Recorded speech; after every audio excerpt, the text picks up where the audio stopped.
La passion est mon moteur. L'audace est ma force. Mon expertise, je la partage tous les jours avec des centaines d'autres passionnés. Car je suis conseillère chez DAFI. Équipement moto, accessoires et pièces détachées. DAFI, la passion pro.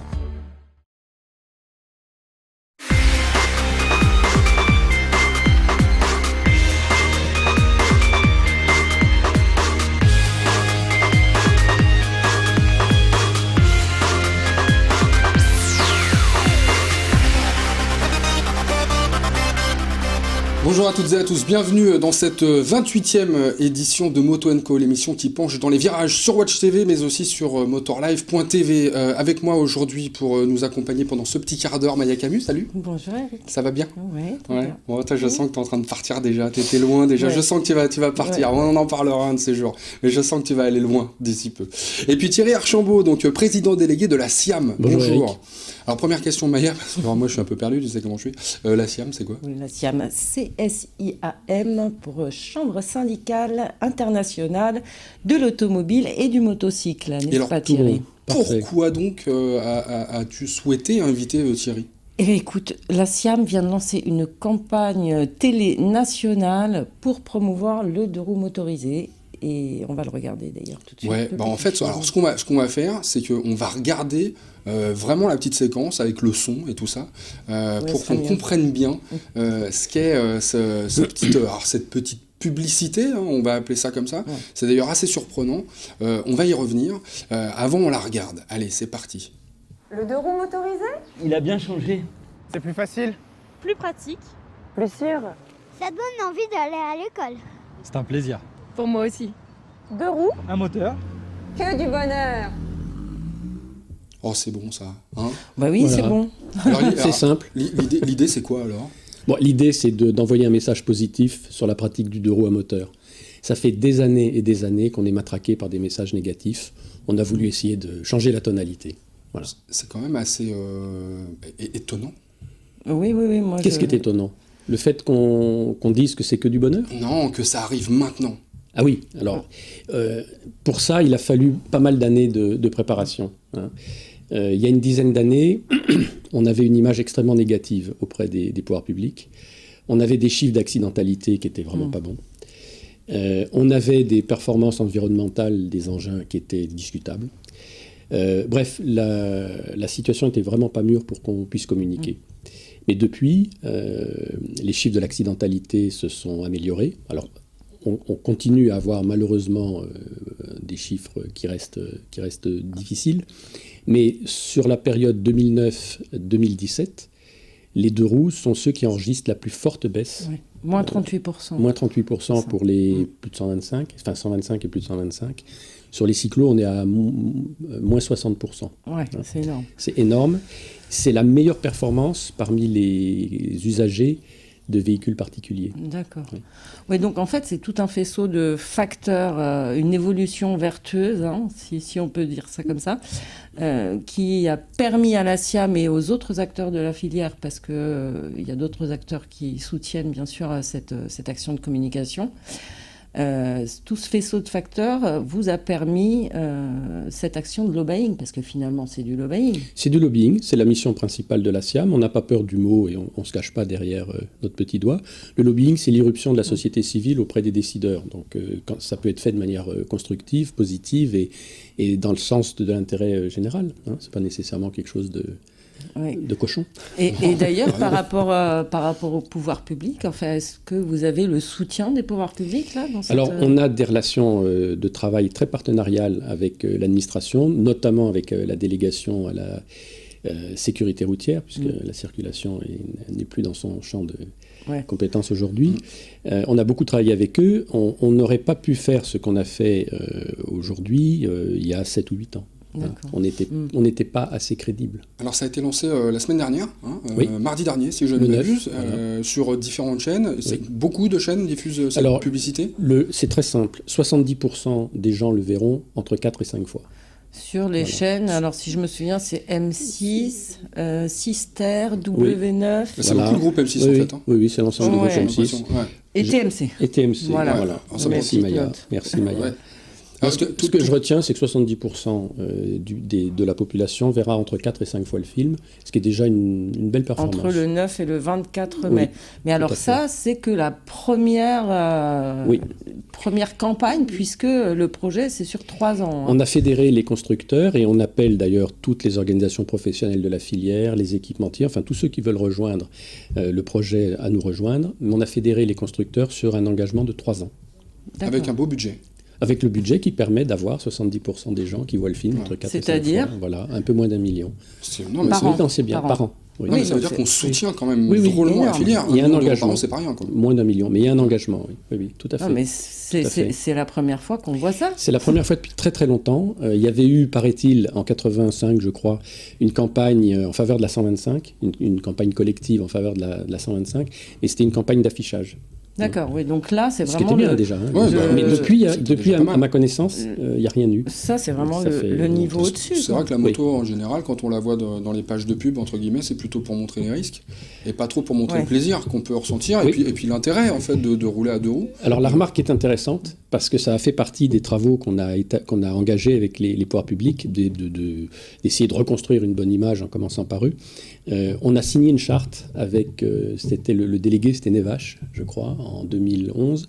On a signé une charte avec lui par laquelle nos adhérents s'engageaient à avoir des communications responsables, c'est-à-dire à ne plus jamais montrer de moto en situation un peu excessive, on va dire, sans que le motard soit équipé, que la moto soit sur une roue arrière, en parlant de puissance ou de vitesse, etc. Et cet engagement a été tenu. Avec beaucoup de loyauté et de sérieux par les adhérents.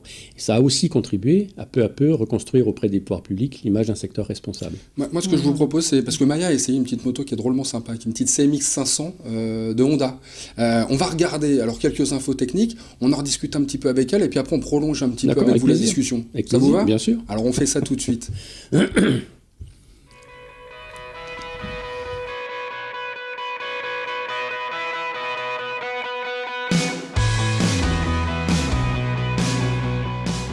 Quelques tours sur l'autodrome centenaire de Terramar, non loin de Barcelone, tout de suite ça lui donne une consistance nettement rebelle à cette CMX 500. Car comme à son habitude, Honda n'a pas forcé le trait. Ce petit bobber décliné autour du moteur de la famille CB500 est à la portée du plus grand nombre, et en particulier bien sûr des permis à 2.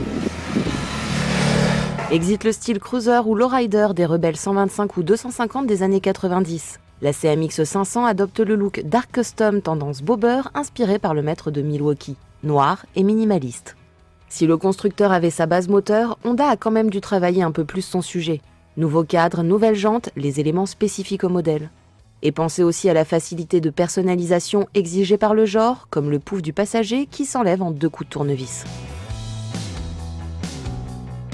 Aux commandes, juste l'essentiel plus des warnings, comme au petit compteur numérique avec vitesse, jauge de réservoir, horloge, totalisateur et un trip partiel. Produite en Thaïlande comme les autres CB500, la CMX offre une finition sans chichi, mais flatteuse pour son tarif entrée de gamme. Gros pneus avant en 130 mm, l'arrière en 150, sur des jantes à bâton de 16 pouces, un empattement de 1488 mm, une selle à seulement 690 mm du sol, un poids de 190 kg avec le plein du petit réservoir de 11,2 litres. L'ensemble n'a rien d'effrayant et la garde au sol de 136 mm n'est pas la moindre du genre. Une fourche standard de 41 mm et 2 amortisseurs réglables en précharge suspendent le tout.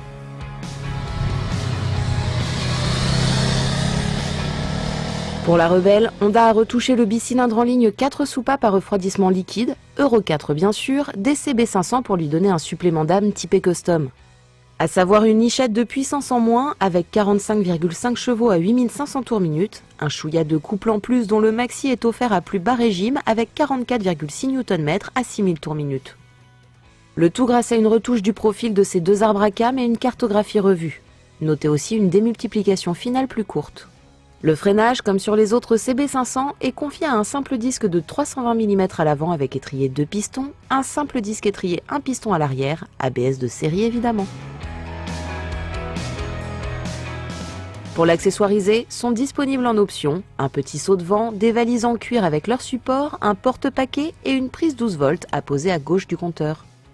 Que l'on soit fan du style ou pas, force est de reconnaître que cette CMX 500 Rebelle est avant tout une bonne moto à la partie cycle bien équilibrée, permettant d'exploiter tout le potentiel du moteur, réjouissant tous les types de pilotes.